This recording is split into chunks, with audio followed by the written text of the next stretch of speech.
welcome to this new video for my channel, The Mental Traveler. I'm Caro Herrera, and today I'm going to be reviewing Alexander Walker's biography on Vivien Leigh. It was published in 1994 and it's around 300 pages long. But who was Vivien Leigh? Well, she's one of my two favorite actresses ever. The other one being Vanessa Redgrave. Vivien is best known for her role as Scarlett O Hara in Gone with the Wind, my favorite movie ever. Which leads me to point out that this will be a video with mild spoilers, so if you have no idea who Vivien Leigh was, or what her life was like, you might want to beware, because I'm gonna be talking a lot about the life of this beautiful English talented Rose.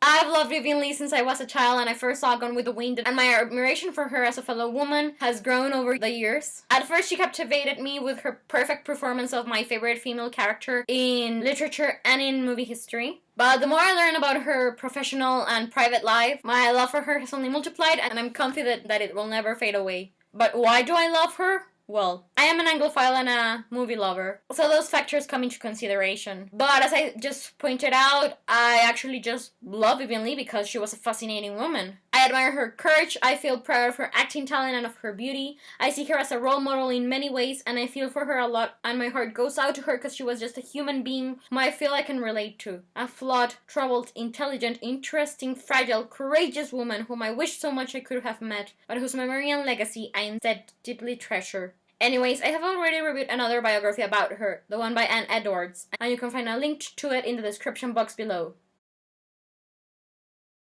As you can imagine, this book covers the life of Vivien Leigh, a British actress born in 1913 in India, who even as a baby was quite a precious child with a will of her own. When she was a little girl, around 7 years old, her parents sent her to boarding school, where one of her friends was the future actress Maureen O'Sullivan. From a very young age, Vivien already knew that she wanted to be a great actress, though. And when she was in her late teens, she met her first husband, Lee Holman, and they soon had a baby girl. But Vivien had no plans of becoming a housewife. She began pursuing an acting career, first in the theater and then in the cinema. After a while, she met her second husband, Laurence Olivier, who would one day become the greatest actor of his generation, I think. They were married for more than 20 years, and they had a very passionate and torrid relationship, and they were basically theater and cinema royalty, who starred together in more than one film and play. But back when they first met, they weren't really that famous yet. But all of that changed in 1939 because Olivier gave a memorable performance as Heathcliff in the Hollywood production of Wuthering Heights, and because Vivien won the most sought-after female role in history, at least up until that point. And that was the role of Scarlett O Hara, the protagonist of Gone with the Wind. Vivien shared many similarities with Scarlett, both in looks and in character, and it's no surprise that she beat hundreds and hundreds of women for this role, which she totally owned and which made her immortal. And the way she won it is so iconic that there's even a film of how the perfect Scarlett O'Hara developed. Vivien went on to win the Academy Award for Best Actress for her role as Scarlett, and years later, in the 50s, she won her second one for playing another Southern belle, but this time it was the character of Blanche Dubois in the film adaptation of Tennessee Williams' play A Streetcar Named Desire. Still, after Gone with the Wind, Vivien preferred to concentrate on her theater career, since she preferred to be good on stage than a famous movie star. But I've always felt that this is an ironic twist of fate, seeing as she really was just outstandingly good in front of a camera. But yeah, over the years, Vivien starred in several films, and after Gone with the Wind, my favorite ones are That Hamilton Woman and Waterloo Bridge. When her marriage to Olivier ended, she found love in the patient and caring arms of Jacques Marivaux, a fellow actor. All through her adult life, though, Vivien had several health issues, among them tuberculosis and bipolar disorder. In the end, she passed away at the age of 53 in 1967.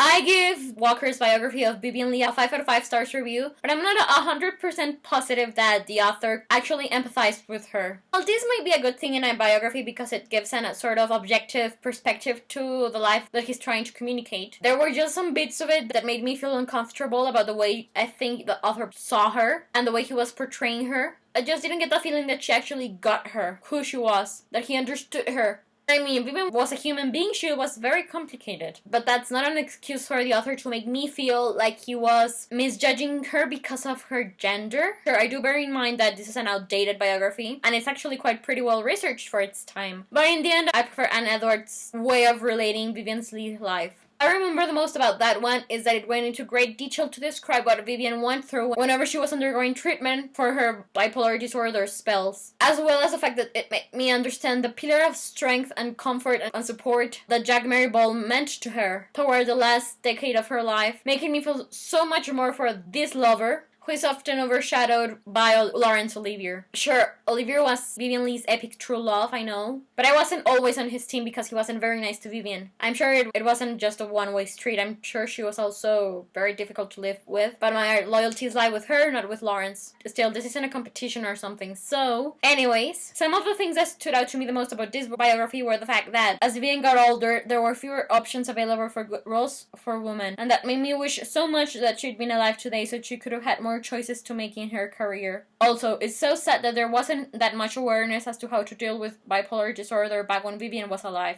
and so she suffered greatly and was misunderstood for years, and it breaks my heart to think about it. And finally, as I said at the start of this video, besides Vivien Leigh, my other favorite actress is Vanessa Redgrave, and in this biography we learn that Rachel Kempson, Vanessa's mother, was a great friend of Vivien's. That's not very surprising though, since the Redgrave family continues to be one of the best when it comes to acting in England, and so Vivien and Rachel hang out a lot, and I think that's really sweet, sort of like British acting queens hanging out together.